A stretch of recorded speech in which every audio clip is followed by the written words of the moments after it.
Good evening. My name is John, and this is the Homestead Diary. Behind me you see the goat shack, and I've got the metal on one side of the building. I don't have the gable ends done yet, as you can see, and I've just started working on the other side, getting the fascia and the purlins. I'm going to run those up tomorrow morning, and probably get the metal, and I'm hoping finish this thing off tomorrow. We'll see. It's supposed to be nice weather. Be a bit of a long day, but I think we'll be all right. That's kind of what's going on, is a little bit of this, a little bit of that. You know, we got this single wide here that you can see it's sided in Tyvek right now. And our plan is there's a teardown house in town that we paid next to nothing for. I mean, literally like pennies on the dollar for what the materials are worth. And one of these days this week, we're going to go in and we're going to strip the siding off the house. And we are going to put the siding on the single wide.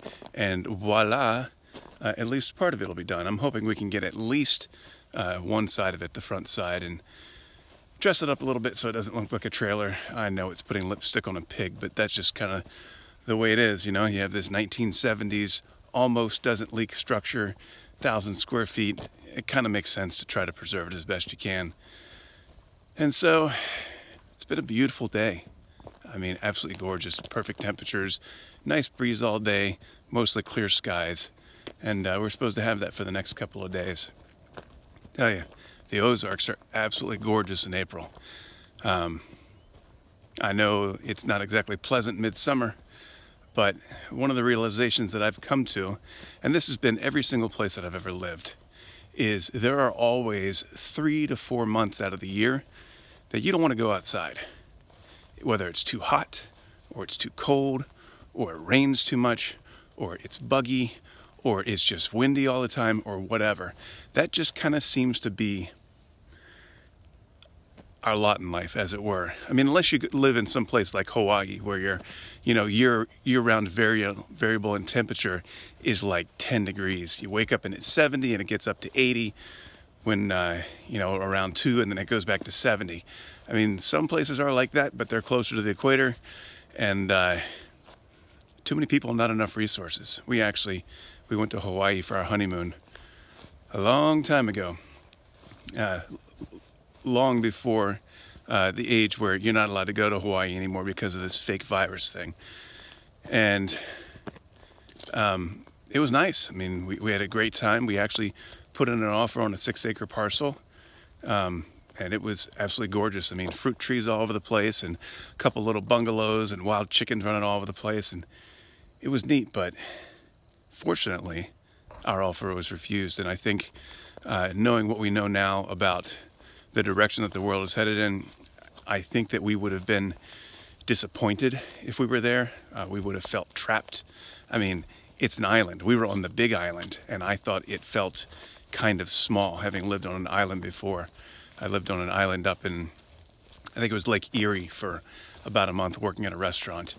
And I mean, you could literally bike around the island in a couple of hours. It was that small, and claustrophobic for sure.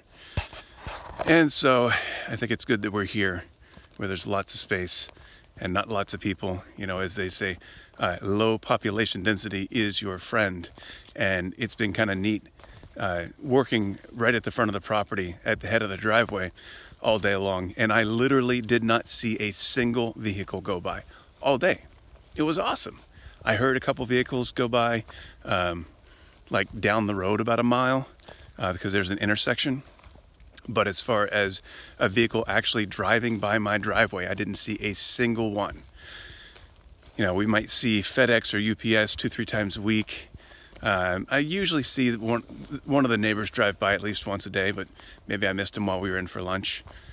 And then every once in a while, once in a blue moon, you might see a trooper drive by, or MDOT or whatever, doing some road maintenance. But it's awful nice. It's quiet. And after years of always living in, while they were really nice vacation areas, you could say, working at national parks and ski resorts and that sort of thing. And then after I no longer did that and living in big cities for a while and then even smaller towns, there were just people around me all the time. And the only way to get away was to go for a hike in the woods. And here we live in the woods. And I absolutely love it. I know it's not as easy on the kids, but that makes it necessary for us to continue networking and meeting other families. And we're doing that. We're meeting some good people, good like-minded Christian folk that treat you the way you want to be treated. And so that's where we are.